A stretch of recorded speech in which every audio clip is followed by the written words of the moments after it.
ভাইয়া? আলহামদুলিল্লাহ ভালো। আপনার নাম কি ভাইয়া? বেলাল হোসেন। দর্শক এই মুহূর্তে দেখতে পাচ্ছেন বেলাল হোসেন, তার কাছ থেকে শুনবো তার মার কিছু কথা। আপনার আম্মু ভালো আছে? জি আলহামদুলিল্লাহ ভালো আছে। যদি মার জন্য একটা কথা বলতেন, এক লাইন। ভাই মা থেকে অনেক দূরে এসেছে, অনেক কষ্ট লাগতেছে ভাইয়া। কি বলবো, দুঃখের কথা বলার কিছু নেই। মার কাছে থাকলে অনেক আনন্দ লাগে, মা থেকে দূরে এসেছে অনেক কষ্ট হয়। আচ্ছা, মাহের রমজান, মাকে ছাড়া রোজা রাখতেছেন, মা আপনার জন্য রোজা রাখতেছে এই বাড়িতে, আপনার কেমন লাগতেছে? ভাই কষ্ট তার বলার কোনো শেষ নাই, যে অনেক কষ্ট হয়। মার কাছে থাকতে অনেক সুখ শান্তি পাইতাম ভাই। এখন আসি, মা নাই, মা ছাড়া অনেক কষ্ট হয় ভাইয়া। মার সঙ্গে কথা হয়েছে? না ভাই, মার সাথে অনেক কথা হয়নি। কতদিন হয় কথা হয়নি? প্রায় এক সপ্তাহ।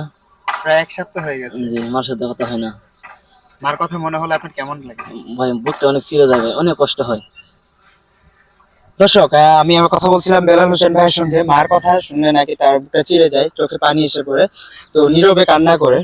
তো আপনার মার সঙ্গে আপনার কেমন সম্পর্ক? আপনি কত দূরে আছেন আপনার মাকে ফেলে? দেশের বাইরে প্রবাসে আছেন, বা মার কাছ থেকে যতটুকু দূরে আছেন, আপনি একটু দয়া করে কমেন্ট করে জানিয়ে যাবেন। তো আরেকটু শুনবো, বেলাল ভাই আপনার মা থেকে কতটুকু দূরে আছেন আপনি? ভাই আমার কাছ থেকে অনেক দূরে গেছে।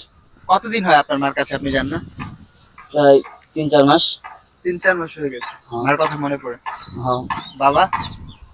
বাবাও 3-4 মাস ধরে কথা হয় না। বাবার সঙ্গে 3-4 মাস ধরে কথা হয় না? না। কেন? তো বাবা বন্ধু না, কার কথা হয় না।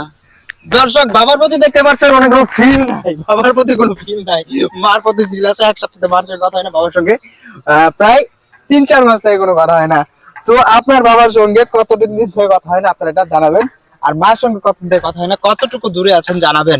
আমি একজন ছোট কন্টেন্ট ক্রিয়েটর, ছোট ইউজার, আমাকে একটু সাপোর্ট করে একটু আপনাদের পাশে থাকার, একটু পাশে থাকার জন্য আমাকে একটু সাইডে সুইডে ফালাই রাখেন। ভালো থাকবেন। আসসালামু আলাইকুম।